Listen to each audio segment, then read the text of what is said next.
सबसे पहले आपको बताएंगे, इस्लामाबाद में सिविल जज आसिम हफीज की अहलिया की जानिब से घरेलू मुलाजमा बच्ची पर मुबैना तशद्दुद की FIR में वहशियाना तशद्दुद करके आज़ा तोड़ने की दफ़ा 328A शामिल कर ली गई है। इससे पहले इस्लामाबाद पुलिस ने यह मुकदमा सिर्फ हब्से बेजा में रखने और जान से मारने की धमकियां देने की दफात के तहत दर्ज किया था। कानूनी तौर पर कमजोर FIR की वजह से इस्लामाबाद के सिविल जज आसिम हफीज की अहलिया ने अदालत से जमानत हासिल कर ली थी।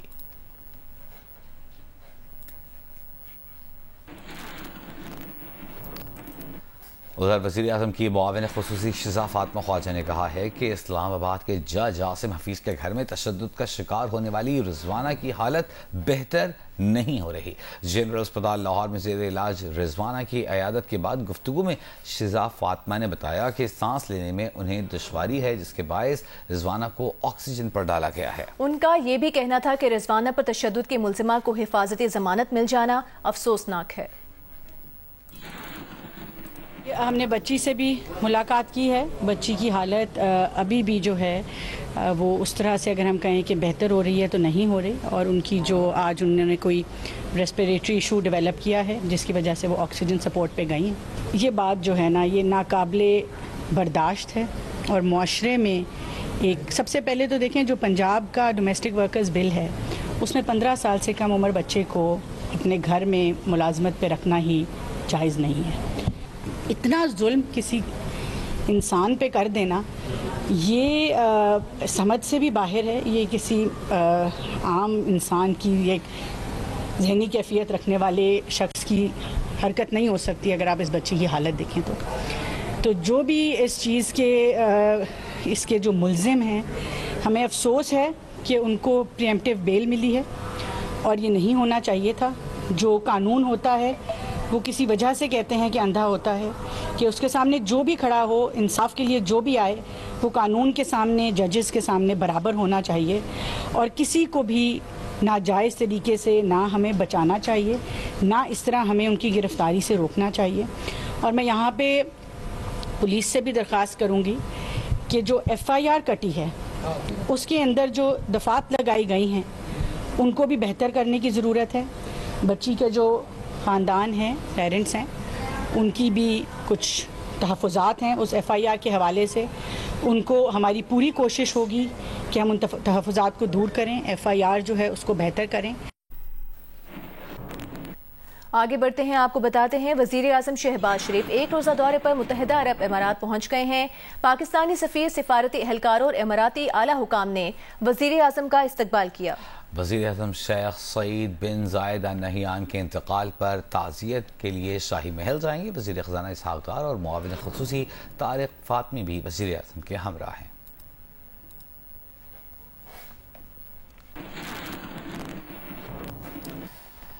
गिलगित बल्तिस्तान के इलाके चिरास में वैन खाई में गिरने से जवां अफराद की तादाद 8 हो गई है, जबकि 9 मुसाफिर जख्मी हैं। जिला इंतजामिया के मुताबिक वैन गेटी दास में कार से टकराने के बाद खाई में गिर गई थी और खाई में गिर जाने के बाद मुसाफिर वैन में आग लग गई थी। असिस्टेंट कमिश्नर चिलास के मुताबिक गेटी दास हादसे में जख्मी 9 मुसाफिरों को रीजनल हेडक्वार्टर अस्पताल चिलास मुंतकिल कर दिया गया है। सिंध के कच्चे में खौफ और दहशत की अलामत बन जाने वाला डाकू इंधड़ गैंग का सरगना जानू इंधड़ पुलिस ऑपरेशन में मारा गया। जानू इंधड़ के 7 साथी भी कश्मीर ऑपरेशन में हलाक हुए हैं। DPO रहीम यार खान रिजवान गोंदल के मुताबिक पुलिस ने कश्मीर के इलाके खेलपुर में डाकुओं के खिलाफ ऑपरेशन के पहले मरहले में जानू इंधड़ समेत 6 डाकू हलाक कर दिए हैं। ऑपरेशन के दौरान पुलिस पार्टी का घेराव करने वाले डाकुओं के खिलाफ कार्रवाई के दौरान मजीद 2 डाकू भी मारे गए। डाकू जानू इंधड़ की जिंदा या मुर्दा गिरफ्तारी पर 1 करोड़ रुपए इनाम मुकर्रर था। इंधड़ गैंग का सरगना जानू इंधड़ 2 साल कबल रहीम यार खान के चौकमाही में 9 अफराद के कत्ल का मरकजी मुल्जिम भी था।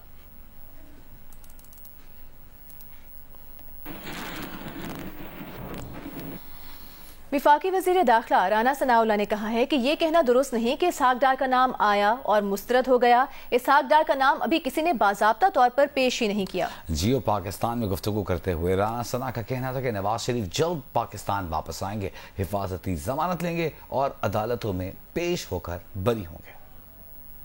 ये कहना दुरुस्त नहीं है कि एक नाम आया और वो मुस्तरद हो गया। इसहाक डार साहब का नाम किसी ने पेश नहीं किया। ना तो PMLN ने ये बात की, ना PMLN के किसी लीडर ने जो है वो बात की। ये अफवाह एक हो सकती है, एक अफवाह जो है वो एक खबर बना के जो है वो लीक की गई। अदालती फैसलों के ख़त्म होने का जो है वो एक तरीक़ाकार है, बहुत जल्द जो है वो आएंगे, उस तरीक़ाकार को ऑप्ट किया जाएगा। उनकी वो अपनी प्रोटेक्टिव बेल लेंगे, अदालत में पेश होंगे, उनकी अपीलों के ऊपर जो है वो समाअत होगी और उसके बाद वो इंशाअल्लाह ताला वो बरी होंगे और उनके ऊपर जो पाबंदियाँ लगाई गई हैं या उन्हें अमली सियासत से जो इरादा किया गया एक साजिश के तहत वो इंशाअल्लाह ताला ख़त्म हो जाएगी। चेयरमैन PTI के खिलाफ 9 मई की तहकीकात करने वाली JIT अरकान को धमकियां देने की रिपोर्ट लाहौर के थाना किला गुज्जर सिंह के रोजनामचे में दर्ज कर ली गई है। इंचार्ज इन्वेस्टिगेशन की मुद्दत में दर्ज रिपोर्ट में कहा गया है कि साबिक वजीर आजम ने JIT के सरबरा और दीगर मेंबरान को धमकाया था। रिपोर्ट के मुताबिक साबिक वजीर आजम ने उंगली का इशारा करते हुए कहा था कि आपने नहीं रहना, अगली हुकूमत PTI की आनी है। रिपोर्ट के मुताबिक तफ्तीश के दौरान किसी भी मुल्जिम का अफसर को डराना, आजादाना और गैर जानिबदार तफ्तीश को रोकना है और मुल्जिम का यह अमल कानून और ज़ाब्ते की खिलाफ वर्जी है। PTI हुकूमत के चेयरमैन FPR शब्बर जैदी ने नया पेंडोरा बॉक्स खोल दिया है। प्रोग्राम आज शाहसिब खानजादा के साथ में गुफ्तगू करते हुए साबिक चेयरमैन FPR ने कहा कि अगर तहरीक इंसाफ की हुकूमत चलती रहती तो मुद्दत खत्म होने तक मुल्क मुआशी तौर पर तबाह हो जाता। शब्बर जैदी का कहना था कि वो चेयरमैन PTI को मशवरा देते थे मगर वो उस वक्त कुछ सुनने के मूड में नहीं थे। उन्होंने तंबाकू माफिया को टैक्स नेट में लाने की कोशिश की तो खैबर पख्तूनख्वा के अरकान ने कहा कि हमारे सारे MNA तंबाकू के काश्तकार हैं, हम तंबाकू पर टैक्स नहीं दे सकते। सेनेटर्स चेयरमैन PTI के पास आकर बैठ गए कि शब्बर जैदी को रोकें। अभी कुछ बात करेंगे मुहर्रमुल हराम के हवाले से। तो इस्लामाबाद में सेक्टर G6 से बरामद होने वाला नवी मुहर्रमुल हराम का मरकजी जुलूस अपने मुकर्रर रास्तों पर रवा दवा है। जुलूस की तफसील जानेंगे, हमारे नुमाइंदे अहमद सुबहान हमारे साथ मौजूद हैं। जी अहमद। मरकजी जुलूस है इमाम बारगाह असना अशरी से बरामद हुआ और आप जुलूस अपने मुकर्रर रास्तों से होते हुए जो लाल क्वार्टर चौक है वहाँ पर पहुँचे। यहाँ पर ये तमाम तर जो हेड के शुरका हैं वो यहाँ पर पहुँचे और यहाँ पर फिर बहुत सी इनके लिए एहतमाम किया गया है, सबीलें लगाई गई हैं मुख्तलिफ, जिसमें मुख्तलिफ किस्म के यहाँ पर जो आज़ादार आए हैं उनके लिए इंतजाम किए गए। इसी तरह जो जुलूस के शुरका हैं वो जिस तरह से जुलूस के साथ साथ मूव कर रहे हैं तो मुख्तलिफ मुकामात पर नोहा खानी की जा रही है, जो मजालिस हैं उनका एहतमाम किया जा रहा है। इसी तरह जो अज़ादार हैं वो मुख्तलिफ मुकामात पर जो मातमदारी है और जंजीर जनी है वो करें। जो सिक्योरिटी के इंतजाम हैं उसमें तकरीबन 2000 से ज़ायद इस्लामाबाद पुलिस की नफरी तैनात की गई है। इसी तरह रेंजर्स और FC के एहलकारों को तैनात किया गया। फिर बहुत से सादा लिबास में एहलकार स्पेशल ब्रांच और इस्लामाबाद पुलिस और दीगर इदारों के यहाँ पर तैनात किए गए। इसी तरह जो सेफ सिटी के कैमराज हैं, जो बम डिस्पोजल स्क्वाड है, जो स्पेशल ब्रांच है, वो तमाम तर भी एहलकार यहाँ पर मौजूद हैं और ओवरऑल हर लिहाज से कोशिश की जा रही है कि हद्दुल वसा तमाम तर जो सिक्योरिटी के इंतजाम हैं उनको यकीनी बनाया जाए। पेशावर में 9 मुहर्रम का तीसरा जुलूस इमाम बारगाह साईं जरी गुलबहार से बरामद हो गया है, जो रिवायती रास्तों पर रवां दवा है। इस बारे में तफसील बता रहे हैं नुमाइंदा जियो न्यूज़ अबू बकर सिद्दीक। बिल्कुल, पेशावर में नवी मुहर्रमुल हराम का मातमी जुलूस जो कि इमाम बारगाह साईं जरी से बरामद हुआ है, इस वक्त GT रोड पर गुलबहार के मकाम पर रवा दवा है। ये जुलूस नश्तराबाद, हशनगरी, कच्ची माला समेत दीगर जो रिवायती रास्ते हैं वहाँ से होते हुए इमाम बारगाह साईं जरी पर दोबारा इख्तिताम पजीर होगा। आज़ादार जो है वो सीना कोबी और नुआ खानी कर रहे हैं, जबकि जुलूस के गुजरगाहों पर पानी और शरबत के सबीलें भी लगाई गई है। सिक्योरिटी के फुल प्रूफ इंतजाम है। इस जुलूस के 2000 से ज़्यादा पुलिस एहलकार जो है वो जिम्मेदारियां अंजाम दे रहे हैं, जिसमें DSP, SP और इवन SSP लेवल के ऑफिसर्स भी मौजूद है। जबकि इस जुलूस की फ़िज़ाई निगरानी भी की जा रही है, सर्वेलेंस कैमरों के जरिए भी मॉनिटरिंग की जा रही है। जबकि जुलूस से कबल जो है इस जितने भी जुलूस के गुजरगाह हैं तो BDU और स्नाइपर डॉग के जरिए इस इलाके की स्वीपिंग भी की गई है। जी बहुत शुक्रिया। पेशावर के बाद लाहौर का रुख करते हैं। लाहौर में क़स्र बतूल शादमान से बरामद होने वाला जुलूस रिवायती रास्तों से होता हुआ मरकजी इमाम बारगाह शाह जमाल पहुँचकर इख्तिताम पजीर हो गया। तफसीलात जवाद मलिक से। जी जवाद। जी, क़स्र बतूल शादमान से सुबह बरामद वाला जुलूस इस वक्त अपने रवायती रास्तों से होता हुआ शाह जमाल आकर इख्तिताम पजीर हो गया है। जो हम देख रहे हैं कि सुबह से यहाँ पर शादमान के इलाके में ये बहुत बड़ा इलाका था, यहाँ पर मुकम्मल तौर पर सिक्योरिटी फुलप्रूफ रही और ख़ास तौर पर जो मुकामी पुलिस थी उसने कॉर्डन ऑफ करके पूरा इलाका उसको मुकम्मल तौर पर खारदार बाड़े लगाकर, कंटेनर लगाकर मुकम्मल सिक्योरिटी फराहम की गई थी। अभी आपको बताएंगे, इस्लामाबाद में तशद्दुद का शिकार घरेलू मुलाजमा रिजवाना का इलाज करने वाले डॉक्टर प्रोफेसर फरीदुल जफर ने कहा है कि बच्ची का जिगर और गुर्दे का इन्फेक्शन भी साथ साथ चल रहा है। प्रोफेसर फरीदुल जफर ने मजीद क्या बताया है, ये जानने के लिए हम बात करेंगे नुमाइंदा जियो न्यूज़ उम्मे फरवा से। उम्मे फरवा, बताइएगा क्या कहना है डॉक्टर्स का बच्ची की सेहत से मुताल्लिक? जी, बच्ची की सेहत के मुतालिक जो है, आज बच्ची की तबीयत अचानक से खराब हुई, जिसके बाद से उसे ऑक्सीजन जो है वो लगा दी गई है और सुबह ये ऑक्सीजन लगी और अभी तक उसको ऑक्सीजन चल रही है। और उसकी वजह जो बताई जा रही है, उसकी वजह यही डॉक्टर अल फरीद की तरफ से जो बात आई है सामने कि रिजवाना के जिस्म में चूंकि इन्फेक्शन बहुत ज्यादा था और जब तक लाहौर में लाए गए जनरल हॉस्पिटल में, तो आज 5वां रोज है और 5 रोज से मुसलसल उसके इन्फेक्शन का इलाज जारी है। क्योंकि उसके इन्फेक्शन किसी जिस्म के एक हिस्से में नहीं है, उसके सर पे भी इन्फेक्शन हुआ था और सर्जरी के जरिए जिस तरह से कीड़े साफ किए गए और मरहम पट्टी अब जारी है और इसके साथ साथ उसके गुर्दे और जो जिगर है उसमें भी इन्फेक्शन हुआ है। तो डॉक्टर के मुताबिक जो है इन्फेक्शन की वजह से उसके जिस्म में ऑक्सीजन लेवल जो है कम हुआ, जिसके बाद से उसको ऑक्सीजन लगा दी गई है।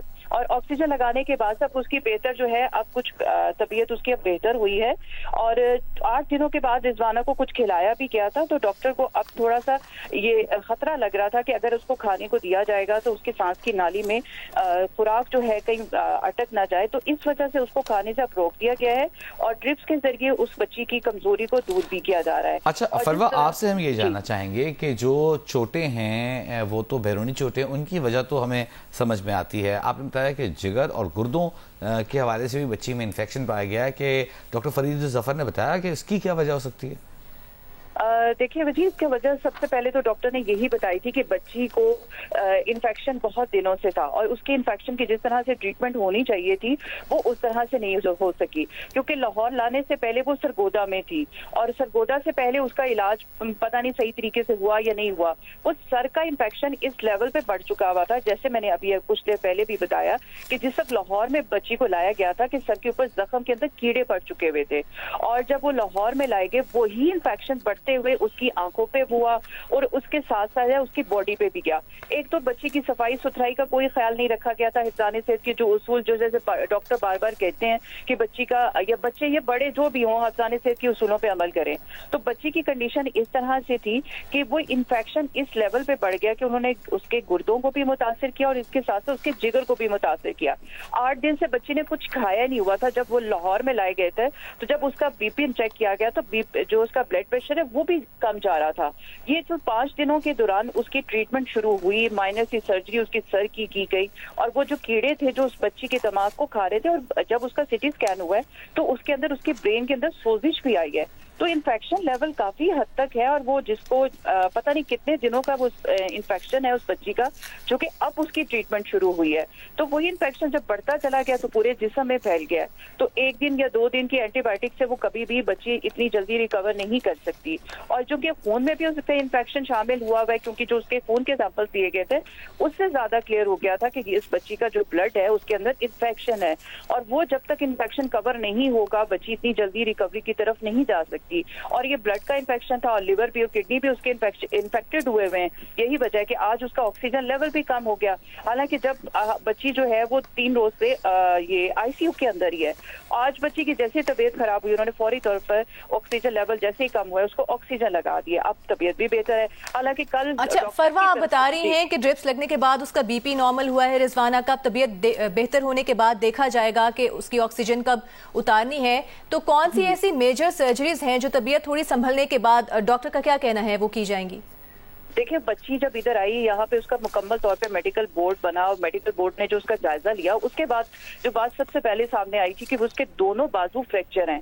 बच्ची बहुत ज्यादा वीक है और डॉक्टर्स का ये भी था कि शायद ब्रेन की सर्जरी ना करनी पड़े, लेकिन कल बकायदा जो मेडिकल सरबराह है इसके मेडिकल बोर्ड जो रिजवाना का बना हुआ है उनके मुताबिक बच्ची के दिमाग में सोजिश है लेकिन सर्जरी की जरूरत नहीं है। यानी सर की अच्छा फरवा, आखिर में एक चीज हमें ये जरूर बताइएगा, जो फ्रैक्चर्स बच्ची के बाजू में पैरों में बताए जा रहे थे उसके हवाले से क्या लाहेमत इख्तियार किया गया है, उस पर क्या प्लानिंग हो रही है? कि सर्जरी कर दी गई है, ऑपरेट कर दिया गया है? वजह उस बच्चे की कंडीशन ऐसी नहीं है कि फौरी तौर पे मेजर सर्जरीज कर दी जाए, क्योंकि उसके दोनों बाजू के फ्रैक्चर हुए हुए हैं और वो फ्रैक्चर जो हुआ हुआ है बहुत पुराना है, यानी सडनली नहीं उसकी फ्रैक्चर हुआ हुआ, ये सब चीजें ये पुरानी है। और जो पुरानी चीजों को आपने उसकी यानी हड्डी को अगर आपने सही जगह पे लाके उसको जोड़ना है तो उसके लिए मेजर सर्जरी होती है। वो बच्ची इस कंडीशन में ही नहीं है। अभी जैसे मैंने आपको बताया कि 8 दिन से उसे कुछ नहीं खाया और कल उसको कुछ खुराक दी भी गई है तो आज उसका एकदम ऑक्सीजन लेवल कम हो गया क्योंकि इन्फेक्शन ही नहीं खत्म हुआ हुआ। तो ये सब मेजर उसकी चीजें जब तक ये कंट्रोल नहीं होंगी ना तो सर्जरी की तरफ जा सकते हैं और ना भी सोचा जाएगा कि उसके ये जो बाजू है उनकी सर्जरी करके उस बच्ची को थोड़ा सा नॉर्मल कर लिया। ठीक है, बहुत शुक्रिया महफूज़ा आपका। हम चाहेंगे कि जल्द से जल्द जो लोग इस पर मुलव्वस हैं उन्हें गिरफ्तार किया जाए, उन्हें कैफर किरदार तक पहुँचाया जाए और इस मसले को हल किया जाए।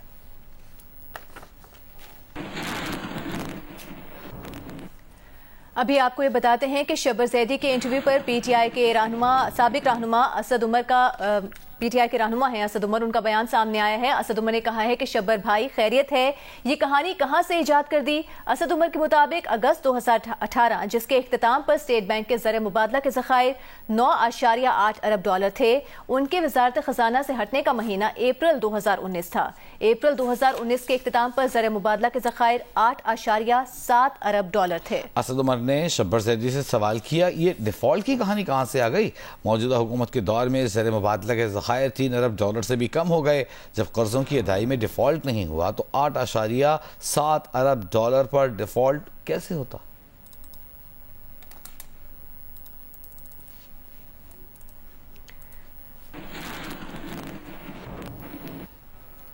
कराची के इलाके लाहड़ी एक्सपोर्ट प्रोसेसिंग जोन में गारमेंट्स फैक्ट्री में आग लग गई है। 9 फायर टेंडर्स और एक स्नॉकल इस वक्त आग बुझाने की कोशिशों में मसरूफ है। फायर ब्रिगेड हुकाम ने आग को तीसरे दर्जे की करार देते हुए कहा है कि फायर फाइटर्स आग पर काबू पाने की भरपूर कोशिश कर रहे हैं।